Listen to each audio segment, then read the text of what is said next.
आपने संयुक्त राज्य अमेरिका का नक्शा हजारों बार देखा है, लेकिन अगर मैं आपसे कहूं कि आपने वास्तव में कभी उसे ध्यान से नहीं देखा, जूम इन करें और यह समझ से बाहर हो जाता है। यह वही भूगोल है जो स्कूल ने आपको कभी नहीं सिखाया। नंबर 50। अमेरिका के जुड़े हुए 48 राज्य के ऊपर बाएं कोने को देखिए। ध्यान दें, कनाडाई सीमा के नीचे लटकता छोटा हिस्सा पॉइंट रॉबर्ट्स, वॉशिंगटन है। अमेरिका और कनाडा ने अपनी सीमा 49वें समानांतर पर खींच दी थी, लेकिन विभाजन गलती से प्रायद्वीप का सिरा काट गई, जिससे एक छोटा हिस्सा अमेरिकी रह गया, जो वॉशिंगटन राज्य से अलग है। मुख्य भूमि से यह कोई सीधा जमीनी रास्ता नहीं है। यहां पहुंचने या निकलने के लिए उत्तर में कनाडा होकर ब्लेन से अमेरिका लौटना पड़ता है। करीब 1200 अमेरिकियों को अपने राज्य पहुंचने के लिए 2 अंतर्राष्ट्रीय सीमाएं पार करनी होती हैं। पानी और बिजली कनाडा से मिलती हैं और कई सालों तक स्थानीय बच्चे स्कूल बस से दूसरे देश से होकर जाते थे। नक्शों में किनारे, कोने और समुद्र तट होते हैं, लेकिन एक जगह ऐसी है जो कुछ और भी दुर्लभ दावा करती है। नंबर 49। अगर मैं कहूं अमेरिका का दिल लेबनान के घास के खेत में है, तो क्या आप मानेंगे? मैं लेबनान, कंसास की बात कर रहा हूं। करीब 200 लोगों के छोटे शहर में न स्मारक है, न पर्यटक आकर्षण। ज्यादातर दिन कंकरीली सड़क पर ट्रैफिक से ज्यादा हवा चलती है। इस जगह की गणना 1918 में की गई थी, जब सर्वेयरों ने संयुक्त राज्य अमेरिका का कार्डबोर्ड का नक्शा काटा और उसे एक पिन पर तब तक संतुलित किया जब तक वह पूरी तरह संतुलन में नहीं आ गया। वही जगह देश का भौगोलिक केंद्र बन गई। आज वहां घास पर एक पट्टिका और एक पिकनिक टेबल के अलावा ज्यादा कुछ नहीं है। अधिकांश जगहें सालों तक अलग दिखने की कोशिश करती हैं। यह जगह गलती से ही यादगार बन गई। नंबर 48। कुछ कस्बे अपने नाम के लिए सालों लड़ते हैं, लेकिन पश्चिमी कोलोराडो के पहाड़ों में नो नेम नाम का कस्बा हार मान गया। करीब 120 लोग ग्लेनवुड स्प्रिंग्स के पूर्व में रहते हैं। माना जाता है कि इसका नाम एक हाईवे क्रू ने दिया, जब एक कर्मचारी ने एग्जिट साइन खाली छोड़ दिया और वही नाम बन गया। ये कहानी शानदार है, लेकिन गलत भी है। स्थानीय इतिहासकारों के पास 1870 के दशक के निवासियों के रिकॉर्ड हैं। इस जगह का नाम इंटरस्टेट से काफी पहले नो नेम क्रीक और नो नेम कैनियन के नाम पर पड़ा। सड़क का नाम नो नेम लेन है। यहाँ एक नो नेम बार और ग्रिल भी है। पूरा शहर इस अस्थायी नाम को गर्व से अपनाए हुए है। कभी कभी अमेरिका के प्रसिद्ध स्थल एक ऐसी समस्या से शुरू होते हैं जिसे अब कोई याद नहीं करता। नंबर 47। अटलांटिक सिटी में दुनिया का सबसे लंबा बोर्डवॉक है, जिसकी शुरुआत एक परेशान करने वाली समस्या के साधारण हल से हुई थी। 1870 में समुद्र तट की रेत बार बार नजदीकी होटलों में जाती थी, इसलिए एक होटल मालिक ने समुद्र किनारे लकड़ी का रास्ता बनाने का सुझाव दिया। पहला संस्करण केवल 8 फीट चौड़ा था और हर सर्दी कर्मचारी इसे खोलकर उसमें लकड़ी स्टोर करते थे। हालांकि यह विचार इतना सफल रहा कि बोर्डवॉक बढ़ता गया। आज ये अटलांटिक सिटी में करीब 4 मील लंबा है और वेंटनर से जुड़ने पर करीब 5.5 मील तक फैल जाता है। हालांकि नक्शे और झंडे पर दिखने वाली हर चीज असल दुनिया में अब भी मौजूद नहीं है। नंबर 46। कैलिफोर्निया के राज्य झंडे को देखिए। आपको उसके बीच में एक ग्रिजली भालू चलते हुए दिखाई देगा। अगर आप उसी भालू को जंगल में ढूंढेंगे तो वह नहीं मिलेगा। कैलिफोर्निया में पहले हजारों ग्रिजली भालू रहते थे, लेकिन लंबे समय तक शिकार और फंसाने से वे विलुप्त हो गए। आखिरी ज्ञात भालू 1922 में ट्यूलारे काउंटी में मारा गया था और 2 साल बाद सिकोया नेशनल पार्क में आखिरी बार देखा गया। फिर वे गायब हो गए। कैलिफोर्निया ने ग्रिजली को 1953 में अपना राज्य पशु बनाया, जो उसके गायब होने के करीब 30 साल बाद था। राज्य ने प्रतीक के रूप में उसी जीव को चुना जिसे वह खो चुका था। झंडे पर दिखने वाला भालू मोनार्ड भी अपने आखिरी साल एक शहर के चिड़ियाघर में रहा था। नक्शे पर बनी रेखाएं स्थायी लगती हैं, लेकिन प्रकृति इससे सहमत नहीं होती। नंबर 45। मिसिसिपी नदी एक ही जगह पर नहीं रहना चाहती। हजारों सालों से ये लगातार अपना रास्ता बदलती रही है, पुराने रास्तों को छोड़कर नए रास्ते बनाती रही है, और वो दबाव फिर से बढ़ रहा है। बैटन रूज, लुइसियाना से थोड़ा ऊपर, अचाफालाया नाम की एक छोटी नदी है, जो मेक्सिको की खाड़ी तक ज्यादा ढलानदार और छोटा रास्ता देती है। पानी हमेशा आसान रास्ता चुनता है, यानी मिसिसिपी को दशकों पहले रास्ता बदलना था। अगर ऐसा होता तो बैटन रूज और न्यू ओरिलियंस जैसे शहर एक ठहरे बैकवाटर के किनारे रह जाते और स्थानीय अर्थव्यवस्था तबाह हो जाती। सिर्फ एक बड़ी बाढ़ ही बदलाव शुरू करने को काफी है। इसे रोकने के लिए ओल्ड रिवर कंट्रोल स्ट्रक्चर है, जिसे US army corps of engineers ने नदी को अपनी जगह पर बनाए रखने के लिए बनाया। अमेरिका के कई बड़े लैंडमार्क्स कभी नहीं देखे जाते। नंबर 44, ईस्ट कोस्ट की शानदार चोटियां पानी के नीचे छुपी हैं। मृत ज्वालामुखियों की एक श्रृंखला न्यू इंग्लैंड से बरमूडा की ओर 1000 मील से ज्यादा फैली है। सबसे पुराना बियर सी माउंट हजारों साल पुराने कोरल से ढका हुआ है, जबकि अजीब गहरे समुद्र के जीव इसके चारों ओर ठंडे पानी में बहते रहते हैं। वैज्ञानिक इन चोटियों का पता सिर्फ रोबोटिक पनडुब्बियों से लगा सकते हैं, जबकि मंगल ग्रह के नक्शे इस पानी के नीचे की पर्वत श्रृंखला के नक्शों से भी ज्यादा विस्तृत हैं। ये श्रृंखला लाखों साल पहले बनी थी, जब उत्तरी अमेरिका एक मेंटल हॉटस्पॉट के ऊपर से गुजरी, जिससे पहाड़ों की कतार अटलांटिक के नीचे छुप गई। आकार की बात करें तो कुछ अमेरिकी काउंटी हद से ज्यादा बड़ी हो जाती हैं। नंबर 43, सैन बर्नार्डिनो काउंटी साधारण नहीं है। ये 20,000 वर्ग मील से भी ज्यादा क्षेत्र में फैली हुई है।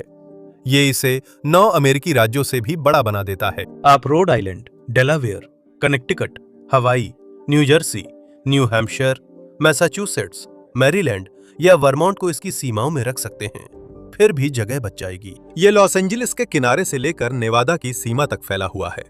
कुछ इलाकों में एक शेरिफ का डिप्टी एक कॉल का जवाब देने के लिए 100 मील तक यात्रा कर सकता है। देश के कुछ सबसे बड़े अजूबे सिर्फ इसलिए छुपे रहते हैं क्योंकि वे बहुत दूर हैं। नंबर 42, ज्यादातर लोग अमेरिका के सबसे बड़े वर्षावन को नहीं जानते। ये टोंगास है, जो अलास्का के दक्षिण पूर्वी हिस्से में काफी दूर है।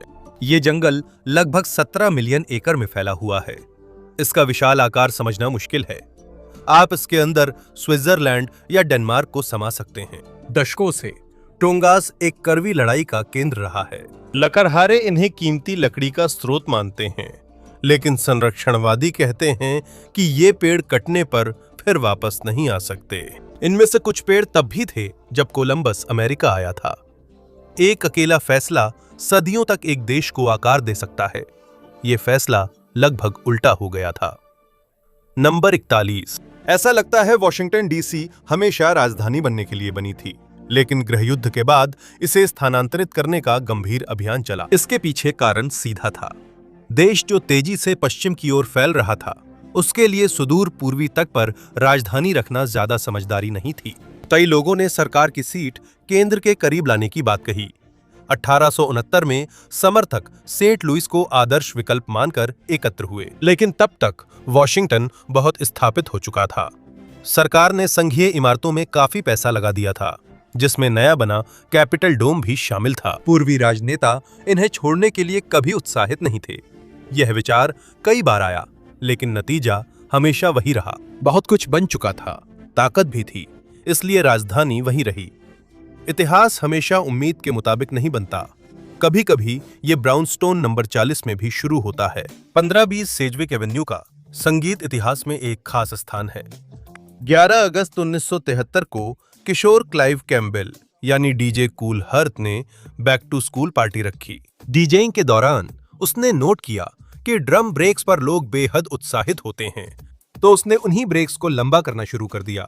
एक ही रिकॉर्ड की 2 कॉपीज का इस्तेमाल करके उन्हें लूप किया। बिना जाने ही हिप हॉप का जन्म हो गया। किसी को नहीं पता था कि वे खास चीज की शुरुआत देख रहे हैं। ब्रॉन्क्स के एक पते से ये संस्कृति दुनिया भर में फैल गई। नक्शे पर एक जगह ने संगीत को हमेशा के लिए बदल दिया, और नक्शा पूरे राज्यों के साथ भी अजीब खेल खेलता है। नंबर 39, मिशिगन चारों तरफ से कनाडा से घिरा हुआ है। उत्तर, पूर्व, दक्षिण और पश्चिम, जहां भी देखो हर जगह कनाडा है। ये असंभव लगता है, लेकिन ये ग्रेट लेक्स के कारण है। मिशिगन के 2 प्रायद्वीप इस पानी को चारों ओर से घिरे हुए हैं, और कनाडा की जमीन लगभग हर तरफ है। लेकिन अजीब बात यही नहीं है। डेट्रॉइट के डाउनटाउन से सीधे दक्षिण ड्राइव करने पर आप अमेरिका नहीं बल्कि विंडसर, ओंटारियो पहुंचते हैं। डेट्रॉइट असल में कनाडा के उत्तर में है। ऐसा कोई और राज्य इतना घिरा नहीं है। नक्शे के हर अजीब आकार की एक कहानी होती है। इस कहानी के पीछे एक जिद्दी लेखक है। नंबर 38, मिसौरी के दक्षिणी किनारे पर एक अजीब छोटा पैर लटक रहा है जो वहां पहुंचता है जहां अरकानसास होना चाहिए। लोग इसे बूट हील कहते हैं और ये एक जिद्दी जमीन मालिक जॉन हार्डमन वॉकर की वजह से है। 1800 के दशक की शुरुआत में मिसौरी ने अपनी जमीन राज्य के भीतर रखने की पूरी कोशिश की। उसने कांग्रेस में लगातार पैरवी की जब तक कि सीमा को दक्षिण की ओर मोड़कर उसमें उसकी जमीन को शामिल नहीं कर लिया गया। एक आदमी की दृढ़ता पूरे नक्शे को बदल सकती है। कुछ स्थल इतने प्रसिद्ध हो जाते हैं कि लोग असल में उसे झूठ मानते ही नहीं। नंबर 37। अधिकतर लोग मानते हैं कि ग्रैंड कैनियन अमेरिका का सबसे गहरा स्थान है, लेकिन हेल्स कैनियन जो इडाहो ओरेगन सीमा पर है, करोड़ों सालों में स्नेक नदी ने बनाया है। यह किनारे से नदी तक लगभग 8000 फीट नीचे जाता है और ये ग्रैंड कैनियन से करीब 2000 फीट ज्यादा गहरा है। लेकिन सबसे नाटकीय दृश्य हमेशा दिखने वाले नहीं होते। नंबर 36। पहली नजर में कैलिफोर्निया की मोंटेरे बे शांत दिखती है, लेकिन लहरों के नीचे वहां एक गहरी खाई है जो पूरी 1 मील गहरी है। मोंटेरे कैनियन समुद्र तल पर करीब 100 मील फैला है और पूरी तरह अंधेरे में नीचे जाता है। यह घाटी पानी के नीचे नियमित भूस्खलनों के कारण लगातार हिलती रहती है, जिससे समुद्र तल बदलता लेटली है और कोई भी चीज गहराई में खिंच सकती है। कुछ आंकड़े झूठे लगते हैं जब तक आप सबूत नहीं देख लेते। नंबर 35। केंटकी लगभग 4.5 मिलियन लोगों का घर है। यह करीब 16 मिलियन बैरल पुराना बोरबन रखा है, यानी हर निवासी के लिए 3 से ज्यादा बैरल। इसका बड़ा हिस्सा विशाल लकड़ी के रिक हाउस में रखा जाता है, जहां पूरी मंजिलें जिम बीम और मेकर्स मार्क जैसी डिस्टिलरी के बैरल से भरी होती हैं। ये वेयरहाउस पूरे राज्य में फैले हैं और छोटे ग्रामीण इलाकों को वैश्विक उद्योग में बदलते हैं, जिससे राज्य की अर्थव्यवस्था को हर साल करीब 9 अरब डॉलर मिलता है। शांत रातों में रिक हाउस के पास हवा में विस्की की खुशबू महसूस होती है, जो वाष्पित होकर एंजल्स शेयर कहलाती है। अधिकतर जगहें अपने भूगोल के अनुसार ढलती हैं। इस जगह ने इसके बजाय घड़ी को अपनाया। नंबर 34। नेवादा पैसिफिक समय पर चलता है, सिवाय एक छोटे से शहर के। वेस्ट वेंडोवर यूटा सीमा के पास है और माउंटेन टाइम का उपयोग करता है, जिससे नेवादा के बाकी हिस्सों से 1 घंटा आगे रहता है। इसकी वजह है पैसा। वेस्ट वेंडोवर एक कैसीनो शहर है जो सुनसान रेगिस्तान में है। इसके लगभग सभी जुआरी यूटा के पार सॉल्ट लेक सिटी से आते हैं। कई सालों तक मुख्य ग्राहकों से 1 घंटा पीछे रहने से लगातार समस्याएं रहीं। बंद होने का समय, बस शेड्यूल और जुए के पीक घंटे कभी मेल नहीं खाते थे। 1999 में शहर ने ग्राहकों से मेल के लिए समय क्षेत्र बदलने की अनुमति मांगी, जो मंजूर भी हो गई। अब वेस्ट वेंडोवर एक जुआ शहर है और राज्य की जिज्ञासा भी। अमेरिकी इतिहास के कुछ हिस्से मामूली रूप से घटित होते हैं। नंबर 33। स्टार्स एंड स्ट्राइप्स बहुत प्रतिष्ठित है। क्या आप जानते हैं कि 50 सितारों वाला झंडा एक स्कूल प्रोजेक्ट से शुरू हुआ था? 1958 में 17 वर्षीय रॉबर्ट जी हेफ्ट ने इस डिजाइन को एक इतिहास असाइनमेंट के तहत जमा किया था और उन्हें B- ग्रेड मिला था। शिक्षक ने बताया कि उस समय केवल 48 राज्य थे, लेकिन रॉबर्ट को अपने झंडे पर विश्वास था। शिक्षक ने कहा, अगर कांग्रेस ने उनका झंडा स्वीकार किया तो A ग्रेड मिलेगा। अब रॉबर्ट के पास नया प्रोजेक्ट था। उसने अपना झंडा स्थानीय सीनेटर को भेजा और उसे मान्यता दिलाने के लिए अभियान चलाया। 2 साल बाद अलास्का और हवाई राज्य बने। रॉबर्ट हेफ्ट को उनका A ग्रेड मिला और 50 सितारों वाला झंडा देश का सबसे लंबा चलने वाला संस्करण बना। स्कूल प्रोजेक्ट के लिए ये कम नहीं था। कुछ बदलावों को महसूस करने में सालों लग जाते हैं, कुछ एकदम अचानक आ जाते हैं। नंबर 32। 1932 में एक पूरा शहर एक अलग राज्य में जागा। पेक्सोमा शहर आधा टेक्सास आधा ओक्लाहोमा है और इसका नाम दोनों राज्यों से जुड़ा है। कई सालों तक सीमा शहर के बीच से गुजरती थी। फिर एक नए सर्वेक्षण ने दिखाया कि सीमा गलत थी, तो रातों रात सीमा दक्षिण की ओर खिसक गई। अचानक बैंक, डाकघर और ज्यादातर व्यवसाय पूरी तरह से एक अलग राज्य में आ गए। आज भी एक ही स्कूल जिला दोनों तरफ सेवा देता है। स्कूल के बच्चे ओक्लाहोमा से टेक्सास के खेल मैदान तक चलते हुए बिना ध्यान दिए सीमा पार कर सकते हैं। नंबर 31। अमेरिका की कोई आधिकारिक भाषा नहीं है, क्योंकि कांग्रेस शुरू में जर्मन, डच और फ्रेंच बोलने वाले नागरिकों को अलग थलग नहीं करना चाहती थी। अंग्रेजी बस आम भाषा थी। 1 मार्च 2025 तक ये स्थिति रही, जब राष्ट्रपति डोनाल्ड ट्रंप ने कार्यकारी आदेश पर हस्ताक्षर किए कि अब अंग्रेजी अमेरिका की आधिकारिक भाषा है। ये कानून नहीं है, लेकिन संघीय एजेंसियों को रोजमर्रा में अंग्रेजी इस्तेमाल करनी पड़ती है। कुछ चौंकाने वाली अमेरिकी कहानियां इंसानों ने नहीं बनाई हैं। नंबर 30। उत्तर पूर्वी यूटा में ग्रीन नदी यूइंटा पहाड़ों के चारों ओर न जाकर सीधे बीच से गुजरती है। वर्षों तक यह रहस्य रहा कि ऐसा क्यों हुआ। 2026 की शुरुआत में शोधकर्ताओं ने रहस्य सुलझाया। चट्टानों का घना समूह जमीन के भीतर गहराई में धंस गया और पहाड़ों को भी नीचे खींच लिया। नदी पूरे समय अपने मूल रास्ते पर बहती रही और पूरे समय वही रास्ता काटती रही। फिर उसके चारों ओर पहाड़ों की चोटियां फिर से ऊपर उठ गईं। कई बार भूविज्ञान कुछ ही दिनों में भूदृश्य बदल सकता है, हजारों साल नहीं लगते। नंबर 29। पूर्वी वॉशिंगटन के चैनल्ड स्कैबलैंड्स किसी दूसरे ग्रह जैसे लगते हैं। यहां ज्यादातर खेती होती है, लेकिन ये इलाका बंजर और वीरान है। चट्टानें सैकड़ों फीट नीचे गिरती हैं और विशाल झरने सूख चुके हैं। असल में इनमें से एक झरना नायग्रा फॉल से भी बड़ा था। पूरा इलाका सूखे बाढ़ के रास्तों, कटावदार घाटियों और झरनों से भरा हुआ है। दशकों तक भूवैज्ञानिकों को लगता था कि यह इलाका धीरे धीरे बना, लेकिन वैज्ञानिक जे हार्लन बेट्स इससे असहमत थे। उन्होंने तर्क दिया कि एक विनाशकारी बाढ़ ने सब कुछ एक साथ बना दिया, और वे सही थे। पिछले हिमयुग के अंत में एक विशाल झील ने अपनी बर्फ की दीवार को बार बार तोड़ दिया।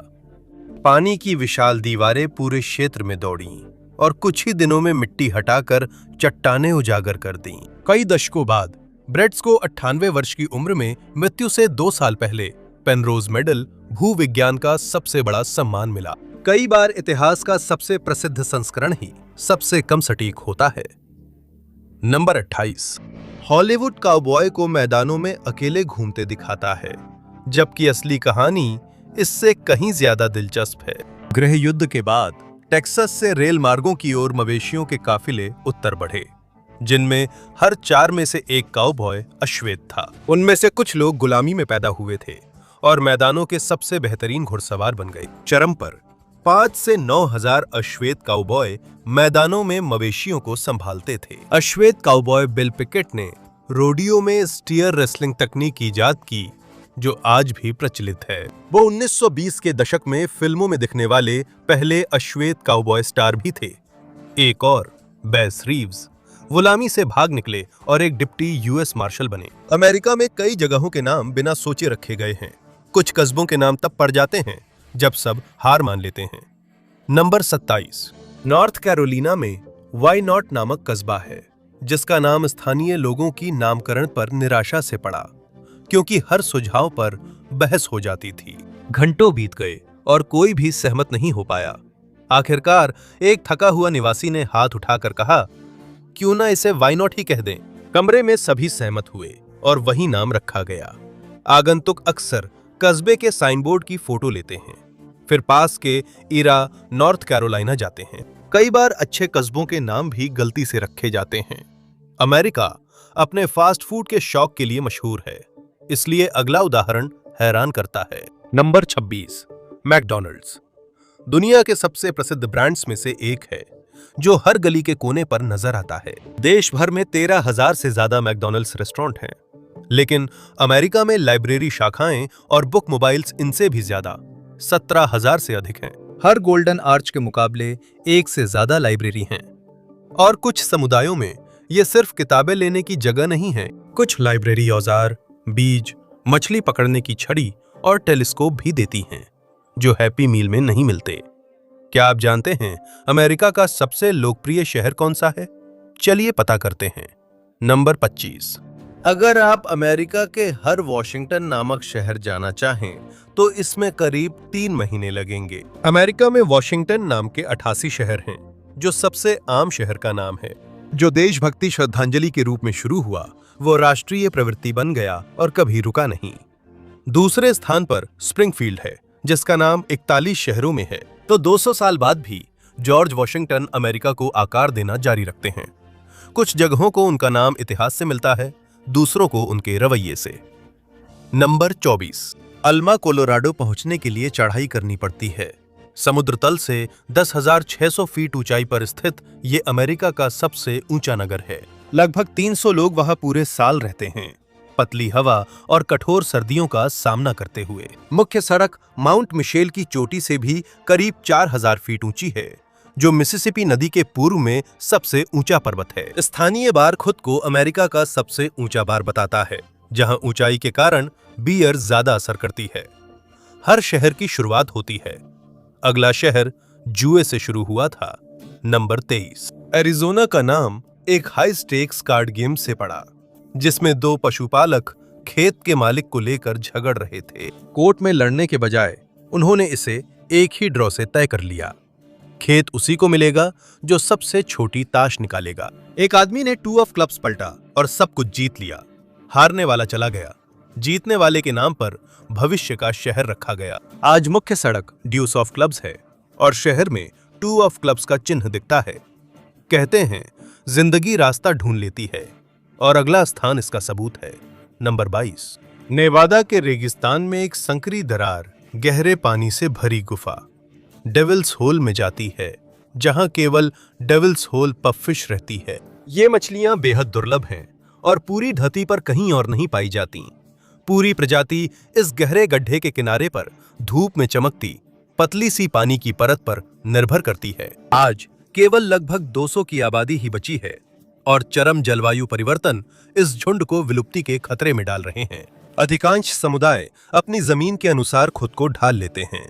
एक ने तय किया कि चलना आसान है। नंबर 21।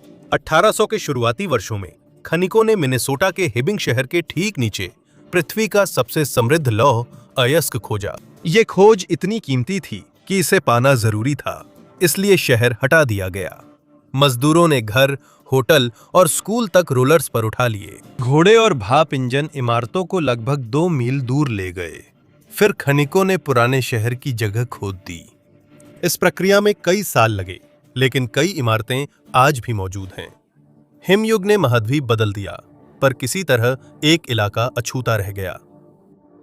नंबर 20। पिछले हिमयुग के दौरान ग्लेशियरों ने ऊपरी मिडवेस्ट के अधिकांश हिस्सों को चीर डाला था, लेकिन वे एक इलाके को पूरी तरह छोड़ गए। ड्रिफ्टलेस एरिया विस्कॉन्सिन, मिनेसोटा, आयोवा और इलिनॉय के कुछ हिस्सों में फैला है।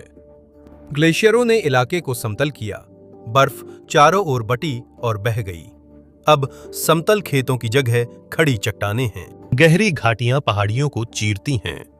ट्राउट मछलियों वाली ठंडी धाराएं, छुपी गुफाएं और चूना पत्थर के झरने यहां फैले हैं। ये अपने चारों ओर फैले मक्का के खेतों से बिल्कुल अलग है। अमेरिका में कुछ जगहें अपने नाम को सच साबित करती हैं। नंबर 19। डेथ्स डोर में आपका स्वागत है। ग्रीन बे को लेक मिशिगन से जोड़ने वाला सकरा जलडमरू मध्य तेज धाराओं और छुपी चट्टानों से भरा है, जिससे अचानक तूफानों के कारण यह मार्ग जहाजों का कब्रिस्तान बन गया। फ्रांसीसी नाविक इतने डरे हुए थे कि इसे पोर्ट दे मोर्ट यानी मौत का दरवाजा कहा। आज भी लाइट हाउस निगरानी करते हैं, पर जहाजों के मलबे अब भी लहरों के नीचे हैं। कभी भी चीजों को उनकी दिखावट से मत आंकिए। अगली प्रविष्टि इसका सबूत है। नंबर 18। ग्रेट डिस्मल दलदल वर्जीनिया और नॉर्थ कैरोलिना के बीच फैला है। इसके भीतर लेक ड्रमंड नाम की प्राकृतिक चाय रंग की झील है। वो गंदला पानी काफी कीमती था, क्योंकि लकड़ी के जहाजों पर आमतौर पर पानी कुछ हफ्तों में खराब हो जाता, लेकिन दलदल से लिया पानी महीनों ताजा रहता था। साइप्रस और जुनिपर के पेड़ों से निकले टैनिन्स ने बैक्टीरिया की वृद्धि धीमी की, जिससे ये दलदल लंबी यात्राओं में भरोसेमंद पानी का स्रोत बना। बाद में जॉर्ज वॉशिंगटन ने इसे खेती लायक बनाने की कोशिश की और भागे गुलामों ने द्वीपों पर बस्तियां बसाईं। कुछ जगहें ऐसी हैं जहां लगता है प्रकृति ने निर्देशों को गड़बड़ा दिया हो। नंबर 17। बफेलो, न्यूयॉर्क के पास एक छोटा झरना शाश्वत ज्वाला छुपाए हुए है। प्राकृतिक गैस चट्टानों की दरारों से निकलकर प्राकृतिक चट्टानी ओट में आग को जलाए रखती है। यह ज्वाला कुछ इंच ऊंची है और बहते पानी से कुछ फीट दूर जलती रहती है। वैज्ञानिक हैरान हैं, क्योंकि यहाँ की चट्टानें आम प्राकृतिक ज्वालाओं वाली जगहों से ठंडी हैं। ये ज्वाला कभी कभी बुझ भी जाती है, और जब ऐसा होता है तो वहां से गुजरने वाले यात्री इसे फिर से जला देते हैं। क्या आपको लगता है कि आप जानते हैं कि कितनी ग्रेट लेक्स हैं? फिर से सोचिए। नंबर 16। 1998 में 18 दिनों तक अमेरिका के पास आधिकारिक तौर पर 6 ग्रेट लेक्स थीं। लेक चैंपलेन को यह उपाधि तब मिली जब एक सीनेटर ने संघीय विधेयक में एक प्रावधान चुपके से जोड़ दिया। राष्ट्रपति क्लिंटन ने इसे कानून बनाया और ग्रेट लेक्स में एक नया सदस्य जुड़ गया। प्रतिक्रिया तुरंत मिली।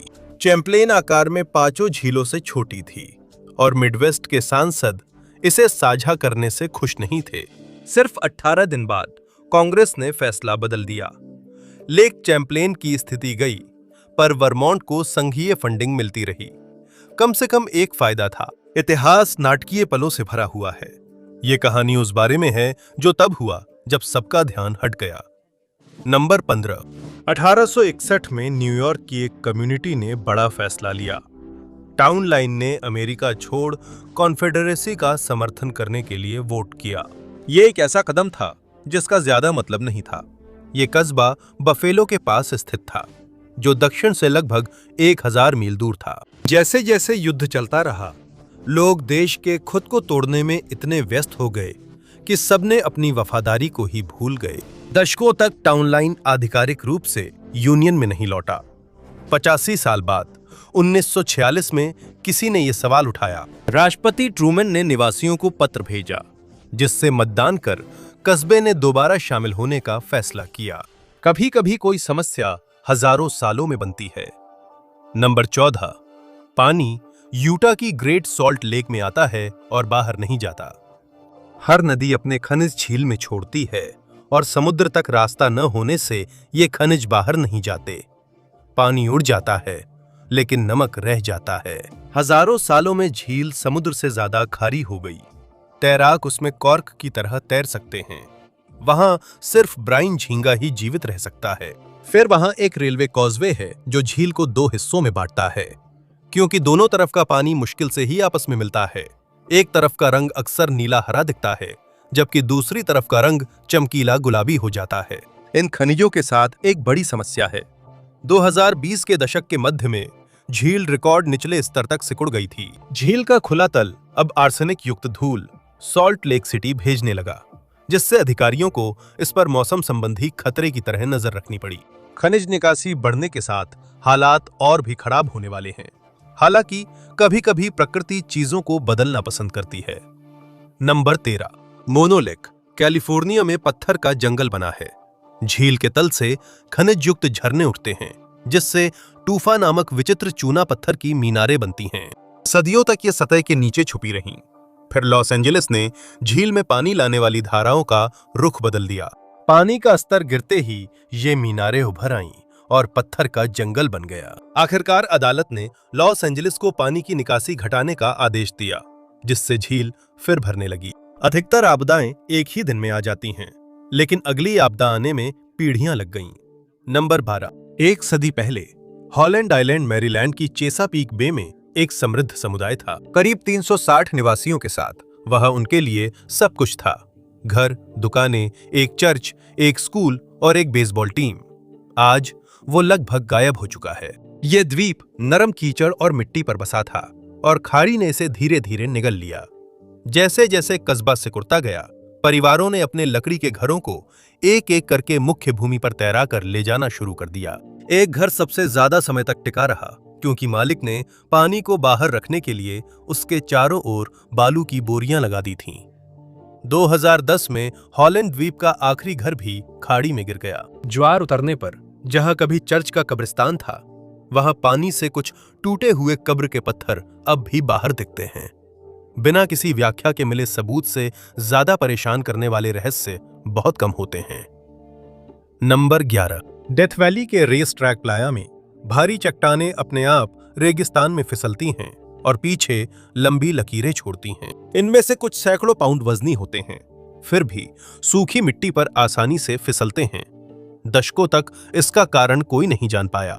वहां पैरों के निशान या शरारती लोग नहीं थे, सिर्फ चट्टानें सूखी झील की तलहटी पर चलती दिखती थीं।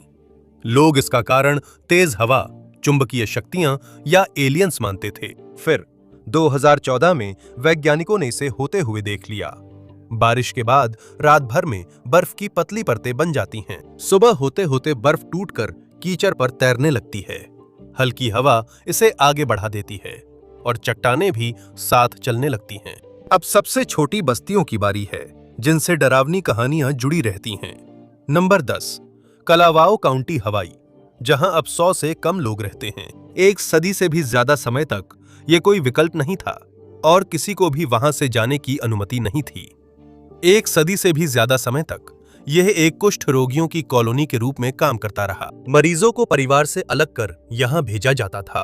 बेल्जियन पादरी फादर डेमियन उनकी देखभाल करने आए थे। वह कई सालों तक वहां रहे, इससे पहले कि वे खुद इस बीमारी की चपेट में आ गए, और अंततः वहीं उनकी मृत्यु हो गई। एक सदी से भी ज्यादा समय बाद उन्हें संत घोषित किया गया। जब किसी शहर को किसी चीज की जरूरत होती है तो वो उसे पाने के लिए हर संभव कोशिश करता है। नंबर 9, 1938 में मैसाचुसेट्स ने 4 शहरों को नक्शे से मिटा दिया। डाना, एनफील्ड, ग्रीनविच और प्रेस्कॉट, ये सब खत्म हो गए। बॉस्टन को और पानी चाहिए था। राज्य ने क्वाबिन जलाशय के लिए पूरी घाटी डुबो दी और परिवारों को अपने पूर्वजों के घर छोड़ने पड़े। इमारतों को गिरा दिया गया और कब्रिस्तानों को खोद डाला गया।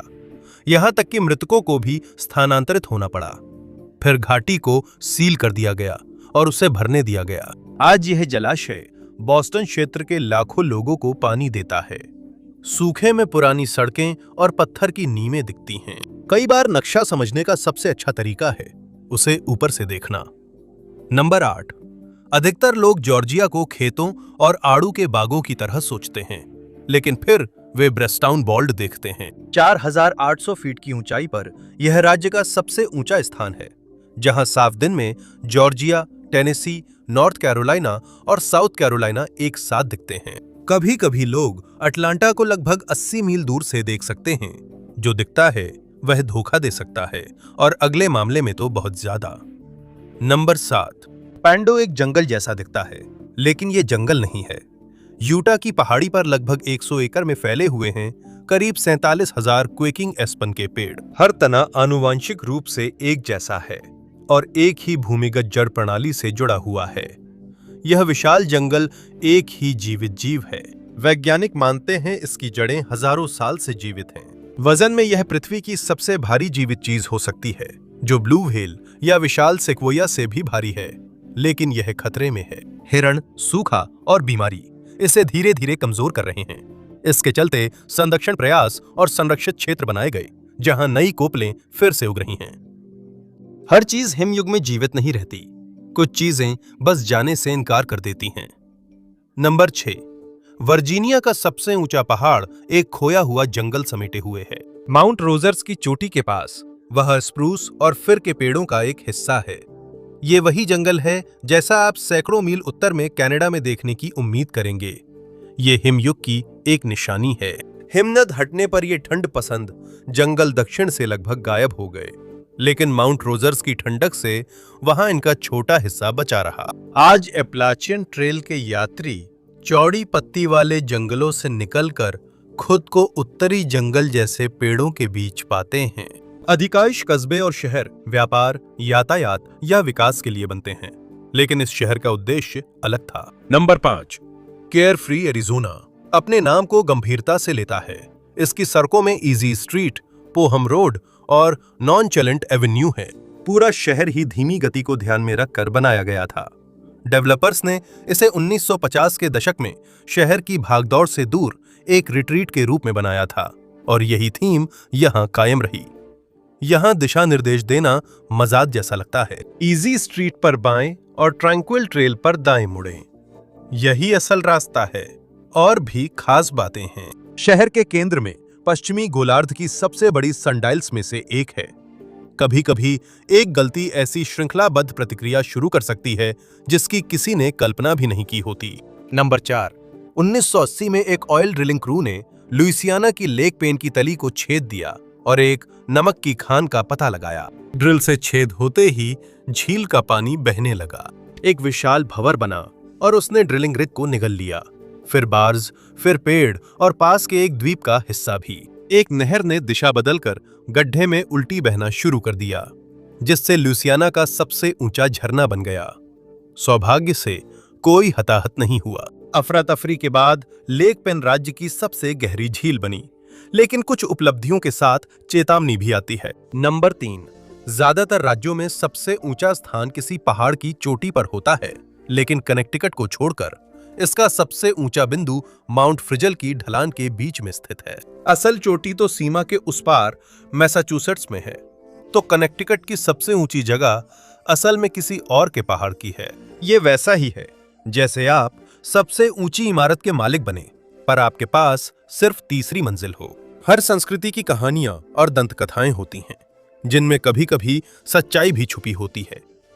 पीढ़ियों से मूल निवासियों ने कोलंबिया नदी पर बने प्राकृतिक पुल की कहानी सुनाई थी, जिससे लोग सूखी जमीन पर नदी पार कर सकते थे। बहुतों को यह मिथक लगता था। फिर भूवैज्ञानिकों ने एक विशाल भूस्खलन के प्रमाण खोजे, जिसने कभी नदी को पूरी तरह से रोक दिया था। मलबे से इतना बड़ा बांध बना कि लोग पैदल कोलंबिया नदी पार कर सके। बाद में नदी ने रास्ता बदल लिया और पुल खत्म हो गया, पर उसकी यादें अब भी हैं। आज लगभग उसी जगह पर एक स्टील का पुल खड़ा है। जुड़ी हुई दुनिया में रहने के बावजूद आज भी एक ऐसी जगह है जहां आधुनिक दुनिया गायब हो जाती है। नंबर 1, निचले 48 राज्यों का सबसे दूरस्थ स्थान येलोस्टोन के अंदर है, लेकिन वहां पहुंचना आसान नहीं है। थरूफेयर के नाम से जानी जाने वाली यह जगह अमेरिका में किसी भी सड़क से सबसे दूर है। वहां पहुंचने के लिए आपको 20 मील से ज्यादा जंगल में पैदल चलना होता है। वहां मोबाइल सिग्नल, रेंजर स्टेशन या बाहर निकलने का आसान रास्ता नहीं है। ये रास्ता नदियों, मैदानों, घने जंगलों और देश में ग्रिजली भालुओं की सबसे घनी आबादी वाले कुछ इलाकों से गुजरता है। पार्क रेंजरों को वहां घोड़े से जाना होता है, जिसमें 2 दिन लगते हैं। एक ऐसे देश में जहां हर जगह हाईवे, एयरपोर्ट और मोबाइल टावर हैं, थरूफेयर अब भी एक दुर्लभ जगह है जहां आप सच में अकेले होते हैं। आज मेरे साथ जुड़ने के लिए धन्यवाद। आशा है आपको यह वीडियो पसंद आया होगा। ऐसे और वीडियो देखने के लिए सब्सक्राइब करें और नोटिफिकेशन ऑन करें, इससे फर्क पड़ता है। एक बार फिर धन्यवाद, और मैं आपसे मैपैथ में अगली बार फिर मिलूंगा।